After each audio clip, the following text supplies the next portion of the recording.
stuck in Roblox's pending verification purgatory and eager to get back to the fun. First, a common culprit simply logging out of your Roblox account and then logging back in can miraculously resolve minor glitches causing the delay. Second, head into your account settings and double-check all your information, specifically your email address or phone number, to ensure there are no typos or outdated details. Third, sometimes verification takes a little time.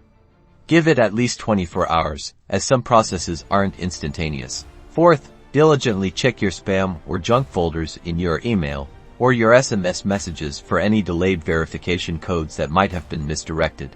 Fifth, if all else fails, it's time to reach out directly to Roblox support through their official website, explaining your specific pending verification issue in detail.